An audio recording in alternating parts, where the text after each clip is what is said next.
Police का खेदत रहा, अपने घरे नहीं सोवे, हिया हुआ परा रहा है, कहूँ खरियाने में कहूँ कहूँ बहुत तंग आ गया। तो एक दिन हजरत शिबली अली रामा के पास गया, कहा हुजूर पुलिस मेरा पीछा करती है, हर थाने में नाम लिखा है, मैं बहुत परेशान हूँ, आज मैं शर्मिंदा हूँ, मैं अपने गुनाहों से तौबा करने का इरादा रखता हूँ कि अल्लाह मेरी तौबा कबूल करेगा। तो शिबली ने एक हदीस सुनाई, कहा बेटा अगर तू सोचता है तो तौबा कर ले, हदीस में तौबा की बड़ी फजीलत है। अत्ताइबो मिनज़ ज़ंबी, गुनाह से तौबा करने वाला, कमल्ला ज़ंबला, उस इंसान की तरह हो जाता जिसने गुनाह ही न किया हो। कर ले तौबा, अल्लाह सारे गुनाह माफ़ कर देगा। तो तौबा किया, हजरत शिबली से मुरीद हो गया। अब वो सोचिस कि सब गुनाह ख़त्म हो गए, तो थाने से दरोगा जी के रजिस्टर से नामो चला गया हुई, लेकिन गुनाह ख़त्म हो जाए, दरोगा जी के रजिस्टर से नाम कहाँ चला जाए। और समझी सब खत्म, बड़े मगन से आवा अपने घर में लेटा कि अब को पूछे, अल्लाह की मर्जी। वही दिन पुलिस पहुंच गए, जब छापा डालिस तो ये घर से भगा, सोचिस कहाँ चले जाए। तो सोचा ला शिबली के यहाँ जाऊँ, जिनसे मुरीद हुआ हूँ, तौबा किया हूँ। वहाँ पहुँचा, रात में कहा हुजूर बचाइए बचाइए, पुलिस पुलिस। शिबली अली रामा के खानकाह में कमरे बने थे, कमरे में इशारा फरमाया जाए इसी कमरे में बैठ जा। वो बेचारा चला गया वही में। थोड़ी देर बाद पुलिस जब घर में नहीं पाए, पीछा करते करते खानकाह पहुंच गई। पुलिस ने पूछा कि हजरत यहाँ कोई फला नाम का आदमी आया है? हजरत ने फरमाया हाँ हाँ आया है। कहा कहाँ है? कह दे कमरा में बैठे। जब कहा कमरे में बैठा है तो कही या अल्लाह रहम करी, तो बड़ा दुश्मन निकला, अच्छा बिठाए के पकड़वाए दे। हाँ। लेकिन पुलिस कमरे में गई, पूरा कमरा ऐसे देखा, वो बैठा पुलिस को देखता रहा, लेकिन पुलिस उसको नहीं देख पाई। तो पुलिस निकली, कहा वो बहुत 420 से आपको भी चकमा दे के चला गया, यहाँ नहीं। तो शिबली अली रामा कहते नहीं नहीं जाओ, तो उसी में बैठा है, उसी में है। जब फिर भेजा तो फिर कहता या अल्लाह बचा ले, तो बगैर पकड़वाए नहीं मानेगा, या अल्लाह रहम कर दे। फिर पुलिस गई और पुलिस ने इधर उधर देखा, वो बैठा पुलिस को देखता रहा, लेकिन पुलिस उसको न देखी। फिर पुलिस आई, कहा हुजूर वो यहाँ नहीं, चला गया। पुलिस चली गई, तब वो कमरे से निकला और आया, हजरत शिबली से कहता है कि तुमसे बड़ा दुश्मन हमारा दुनिया में कोई नहीं है। कहीं का है? कहीं तुम पकड़वाए में कोई कसर नहीं छोड़ी, तो कहो वो मुझे देख नहीं पाया।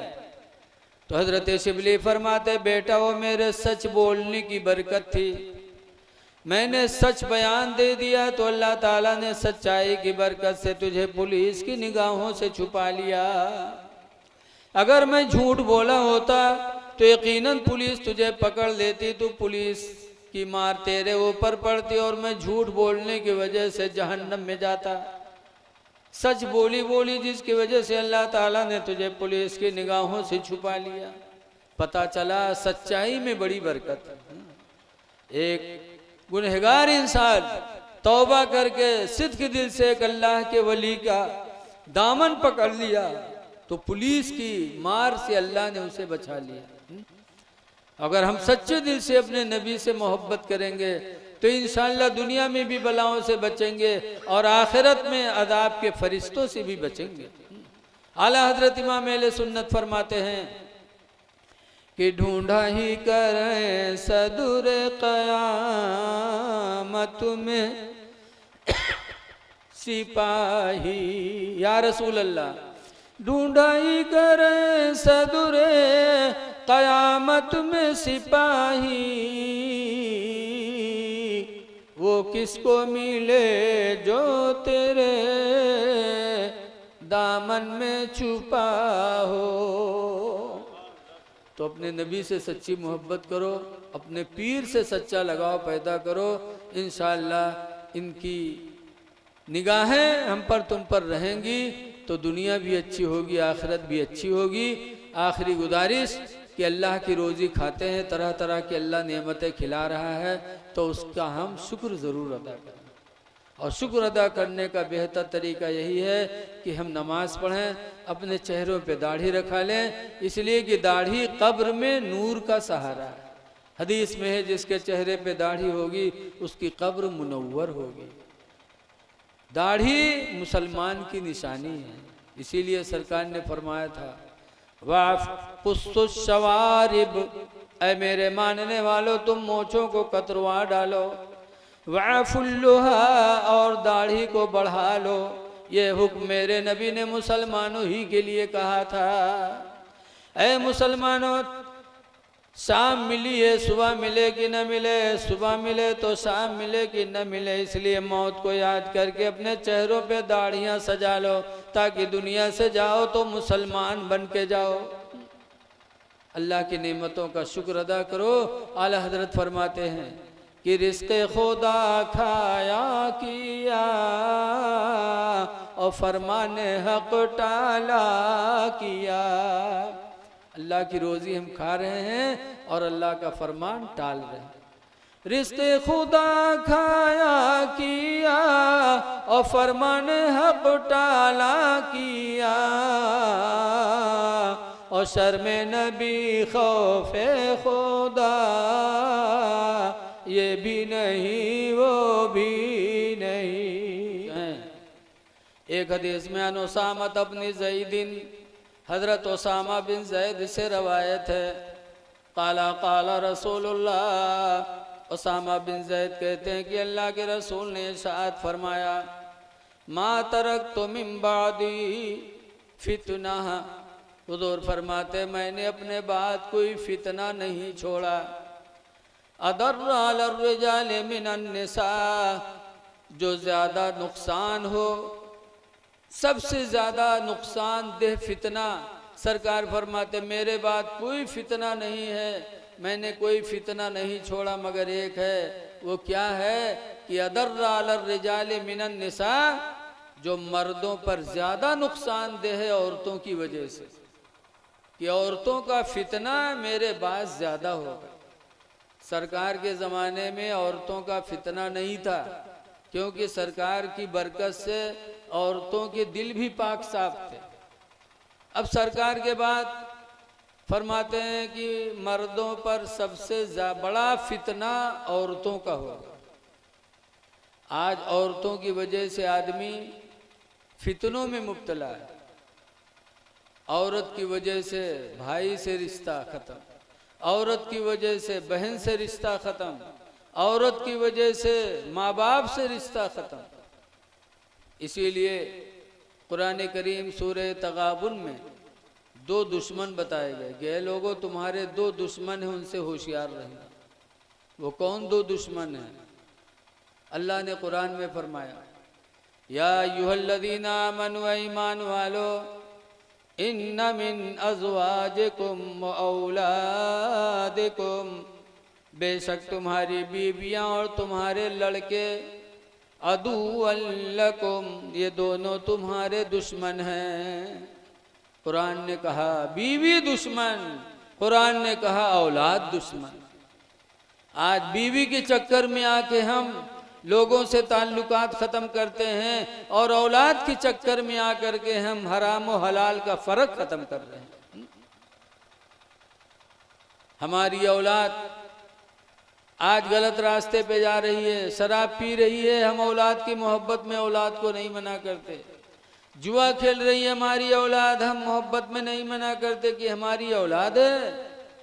ऐ लोगों, अगर ऐसी औलाद है तो कुरान कहता है वो औलाद तुम्हारी दुश्मन है। शराब व जुआ, कुरान करीम में अल्लाह ने साफ साफ फरमा दिया इन्नमल खमरो वल मैसरो, बेशक शराब और जुआ रिजसुन, गंदगी है, मिन अमल शैतान, ये दोनों शैतान के काम हैं। लेकिन आज अफसोस है कि हमारा नौजवान इनमें पड़ता जा रहा है। मदीने मुनव्वरा में एक शराब की दुकान थी। ये उस ज़माने की बात है जब इस्लाम में भी हराम नहीं हलाल था शराब का पीना। पहले इस शराब का पीना हलाल था शुरू इस्लाम में। तो मदीने मुनव्वरा में एक मुसलमान की दुकान थी शराब की।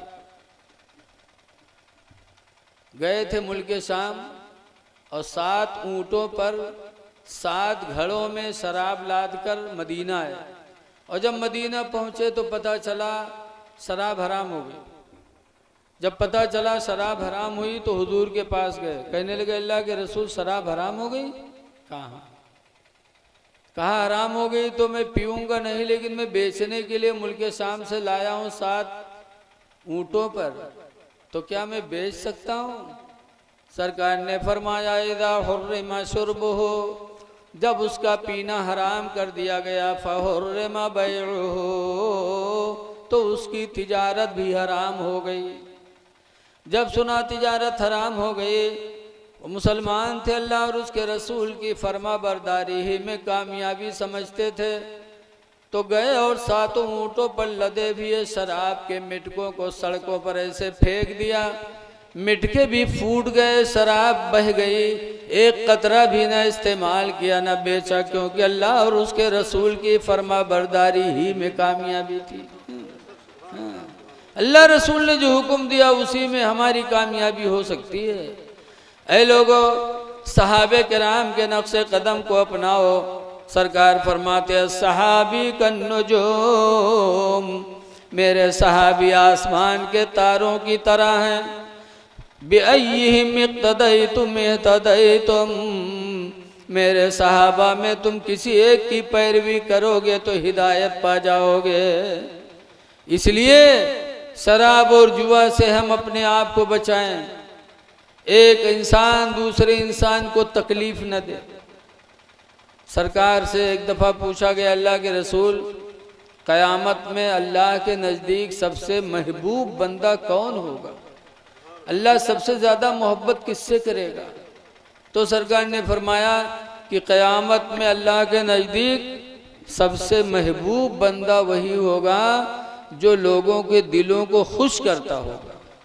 जो दुनिया में किसी के दिल को खुश कर दे, अल्लाह का वो महबूब हो जाता है। अब आज हम कुछ दे के नहीं खुश कर पाते। खुश करना तो छोड़ दो, खुश करने के बजाय हम पीठ पीछे बुराई करते हैं, पीठ पीछे रुसवाई बयान करते हैं। अल्लाह की रज़ा कब नसीब होगी? याद रखो, पीठ पीछे बुराई करना, इधर की उधर लगाना कितना बड़ा गुनाह है। कुरान में अल्लाह फरमाता है वैलुल लिकुल्लि हुमज़तिल लुमज़ा, हिलाकत है, बर्बादी है उस शख्स के लिए जो लगाई बुझाई करे। लगाई बुझाई इधर की उधर, उधर की इधर करना, ये हिलाकत है। और ये काम कौन करता? अल्लज़ी जमअ मालन वअद्ददा, ये काम वही आदमी करता जो माल को गिन गिन के जमा कर लेता। अयहसबुल इंसानु अन्ना मालहु अखलदा, अल्लाह फरमाता है क्या वो मालदार समझता है कि उसका माल उसको हमेशा रखेगा, उसको मौत नहीं आएगी? कल्ला लयुंबज़न्न फिल हुतमा, हरगिज नहीं, जरूर जरूर वो जहन्नम में डाला जाएगा। कौन? जो इधर की उधर लगाई करेगा। इसलिए ऐ लोगों, अपने आप को अच्छा करो और अल्लाह के घर को आबाद करने की कोशिश करो। इसीलिए सरकार से पूछा गया अय्युल अमल अहब्बु इलल्लाह, अल्लाह के रसूल कौन अमल अल्लाह को ज़्यादा पसंद है? कौन सी नेकी पसंद है? तो सरकार ने फरमाया था सलातु अला वक्तिहा, नमाज को नमाज के वक्त पर अदा कर लेना। जब अजान हो मस्जिद पहुंच जाओ। आज अफसोस है कि हम मुसलमान होके अब अजान सुनते हैं तो हम पर कोई असर नहीं पड़ता। याद रखो, जब सरकार ने मक्का फतह किया, एक टाइम था कि 53 साल मक्का में रहे, दुश्मनों ने सताया तो मक्का छोड़ा, मदीने चले गए। अब 8 साल मदीने में रहे। अब 8 साल के बाद हुजूर सहाबा को लेकर आए, मक्का फतह किया। तो जब मक्का फतह किया तो कुफ्फार अपने अपने घरों में बंद हो गए। हुजूर ने हजरत बिलाल से फरमाया बिलाल काबे की छत पर चढ़ो, अजान दो। बिलाल ने काबे के छत पर चढ़ के अजान पढ़ी। रवायतों में आता जैसे बिलाल ने कहा था अल्लाहु अकबर, तो मक्का के काफिरों ने जैसे सुना तो उन लोगों ने अपने अपने घर के दरवाजे खोल दिए, नबी के कदमों में जाके गिर गए कि जब सबसे बड़ा अल्लाह ही है तो इन बुतों की हम पूजा क्यों करें, हम अल्लाह की इबादत क्यों न करें जब सबसे बड़ा अल्लाह है। एक अजान की आवाज़ अल्लाहु अकबर की कुफ्फार की दिल की दुनिया बदल दी, कुफ्र छोड़ा, इस्लाम को कबूल किया।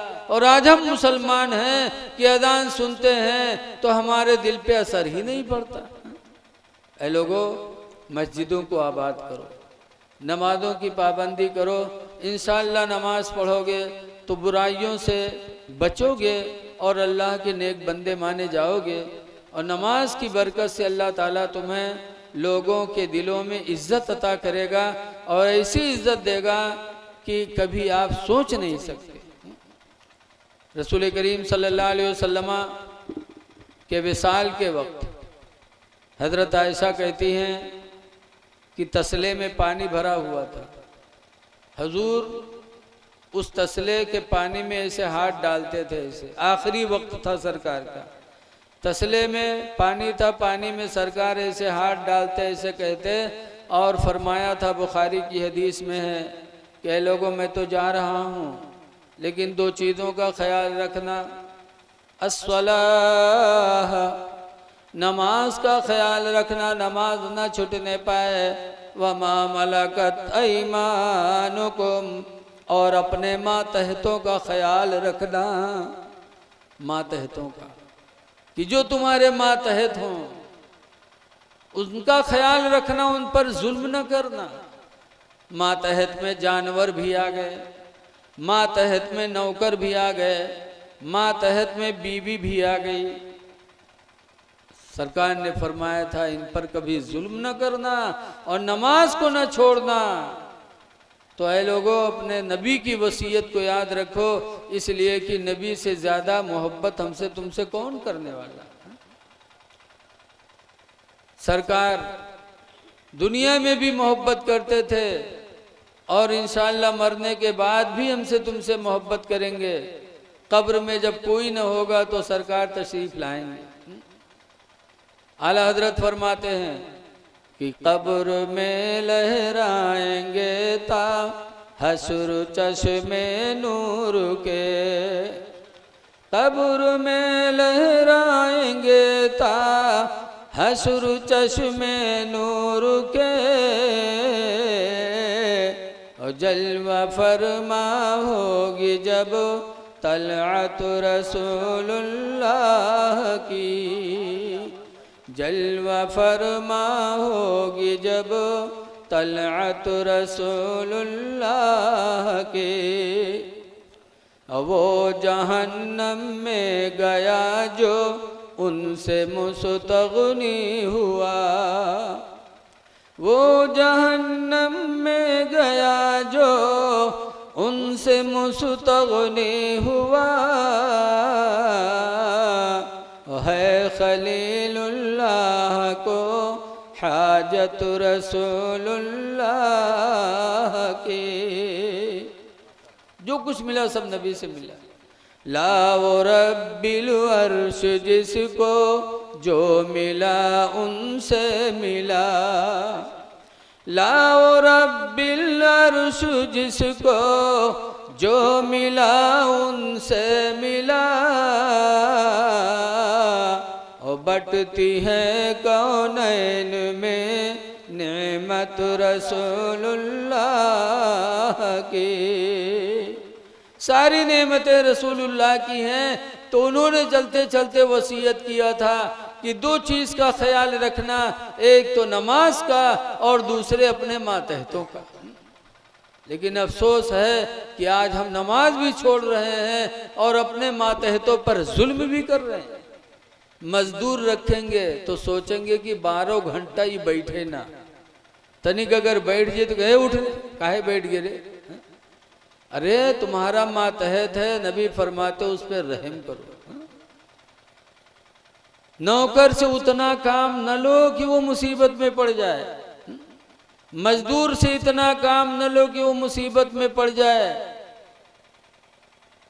हाथ बटाना और किसी परेशान की मदद करना, ये वो काम है जो अल्लाह अल्लाह के नबी को बहुत पसंद है। इसलिए एक दूसरे के साथ रहम करो। हदीस पाक में है, ला यरहमुल्लाह, अल्लाह उस पर रहम नहीं करेगा। पूछा गया किस पे? मल्ला यरहमुन्नास, जो इंसानों पे रहम नहीं करेगा। जो इंसान पे रहम नहीं करेगा, अल्लाह उस पे रहम नहीं करेगा। इसलिए हमें अपने बुजुर्गों की ज़िंदगी को नज़रों के सामने रखना है और ख़ास तौर से साहबे किराम की ज़िंदगी को नज़र रखना है। हज़रत उमर बिन अब्दुल अजीज़ का ज़माना था। एक गवर्नर साहब थे, वो रोज़ाना अपने ऊपर 1000 दिरहम खर्च करते खाने पीने में। हज़रत उमर बिन अब्दुल अजीज़ को पता चला तो गवर्नर की दावत अपने घर पे लिया और दावत लेने के बाद बहुत देर से खाना खिलाया। और जब काफ़ी भूखा हो गया गवर्नर, तो उमर बिन अब्दुल अजीज़ ने खाने में सबसे पहले दलिया रखा। दरिया तो भूखा इतना था कि पेट भर लिया। फिर अच्छा खाना रखा, कहा पेट भर गया। तो उमर बिन अब्दुल अजीज़ फरमाते हैं, कितना अच्छा है कि कम पैसे में आपका पेट भर गया, तो उतना पैसा आप खाने पे खर्च करते हो, वो पैसा बचे तो अल्लाह के बंदों की मदद करो।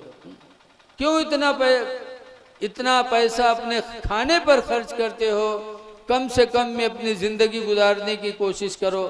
उमर बिन अब्दुल अजीज़ ने समझाया तो गवर्नर अपने ऊपर 1000 दिरहम खर्च करने से वो अपने आप को बचाने लगा। साहबे किराम हमेशा अच्छी तालीम देते थे। हज़रत उमर बिन अब्दुल अजीज़ रहमतुल्लाह अलैह का एक दिन मेहमान आया। रात में चिराग जल रहा था, उसकी बत्ती थोड़ी बढ़ी हुई थी, चिराग ज़्यादा तेल खा रहा था। उमर बिन अब्दुल अजीज़ उठे और गए और बत्ती को कम किया। तो मेहमान था, उसने कहा, अरे आप इतने काम के लिए गए, मुझसे कहे होते मैं खुद जाकर के नीचे बत्ती कर देता।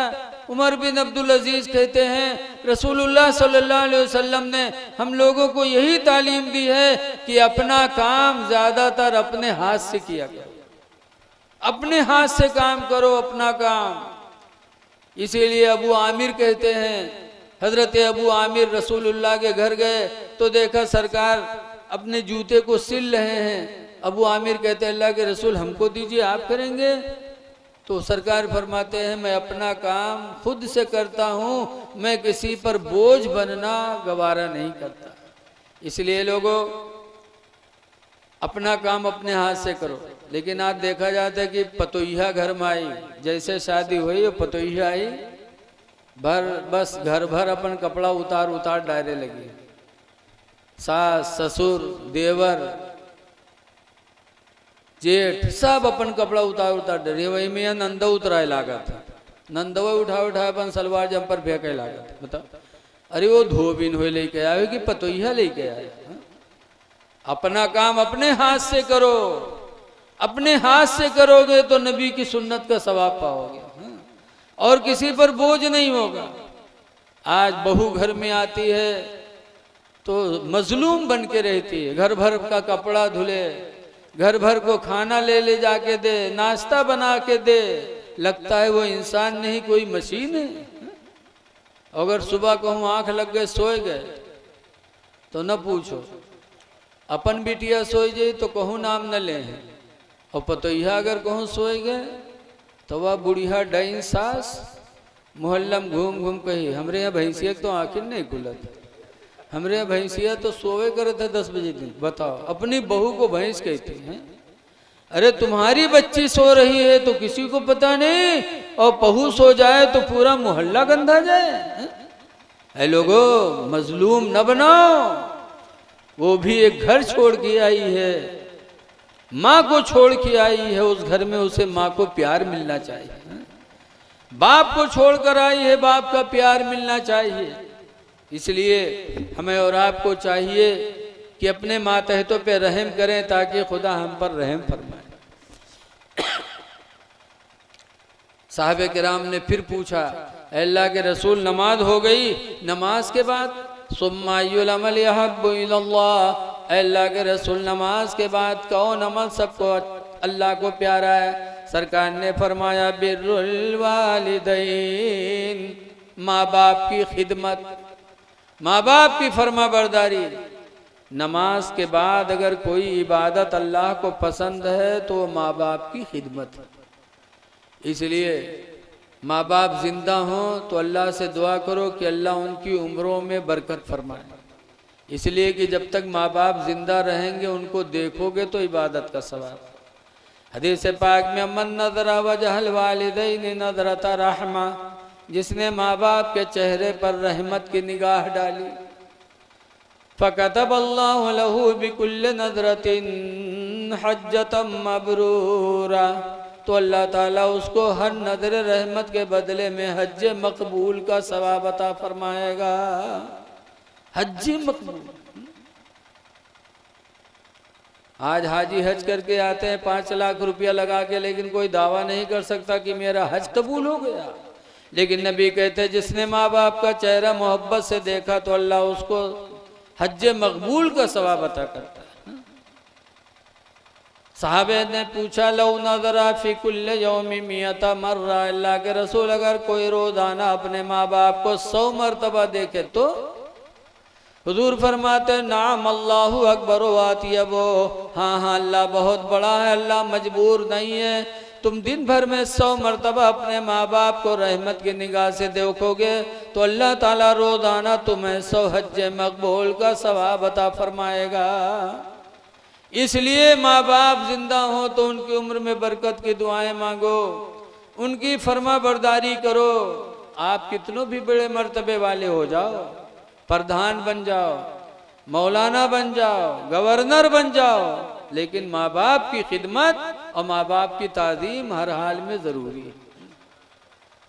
अल्लाह ताला हमको आपको माँ बाप की खिदमत करने की तौफीक अता फरमाए, एक दूसरे पे अल्लाह रहम की तौफीक अता फरमाए।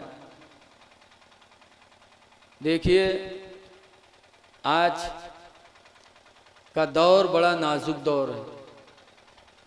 आज हमारे नौजवानों में बड़ी कमियां हैं। ऐ नौजवानों, इस जवानी में खुदा को राज़ी करने की कोशिश करो। जवानी की इबादत खुदा को बहुत पसंद है। 7 लोग होंगे जिन्हें अल्लाह क़यामत में अपनी रहमत का साया अता करेगा। उन 7 लोगों में एक नौजवान का भी तस्करा आया है कि रजुलुन शाब्बन शाफी इबादतिल्लाह, वो जवान जिसकी जवानी खुदा की इबादत में परवरिश पाए।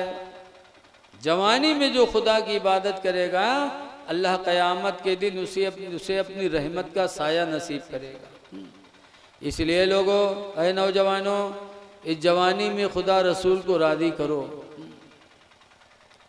इस्लाम की मोहब्बत दिलों में पैदा करो और कोशिश करो कि अल्लाह जिलाए तो मुसलमान बना के, उठाए तो मुसलमान बना के।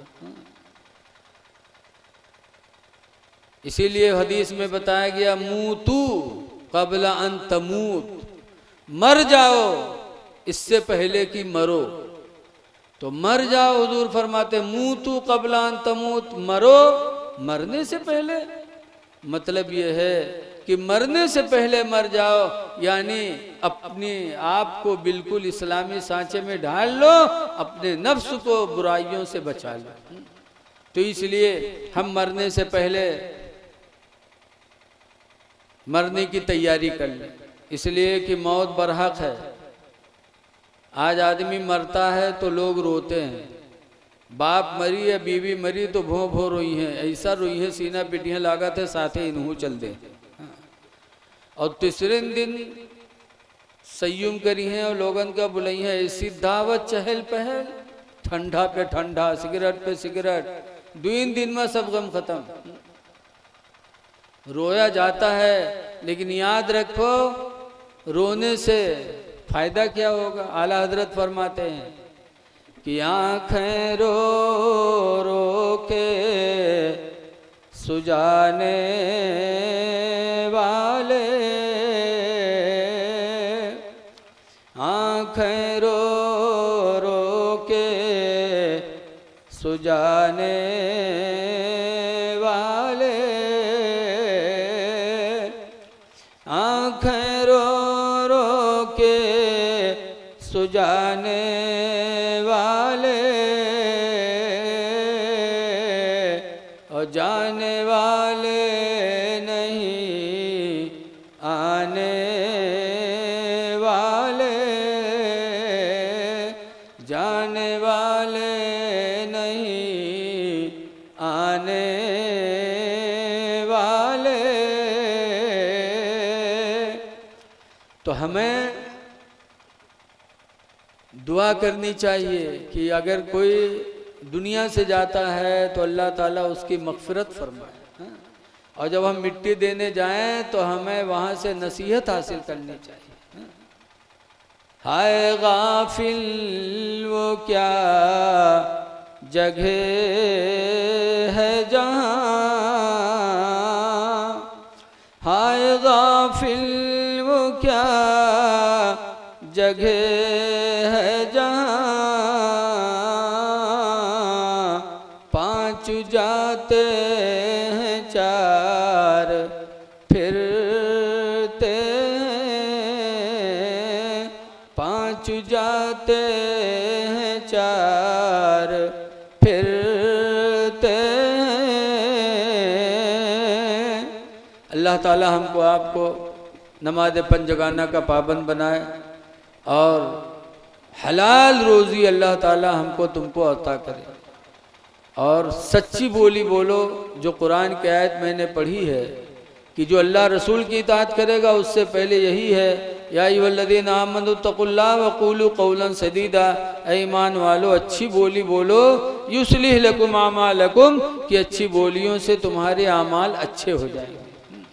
अच्छी बोलोगे तो भला, अच्छी बोली बोलोगे तो इंशाअल्लाह उसकी बरकत दुनिया में भी नसीब होगी। एक बात कह के मैं अपनी तकरीर ख़त्म कर रहा हूँ।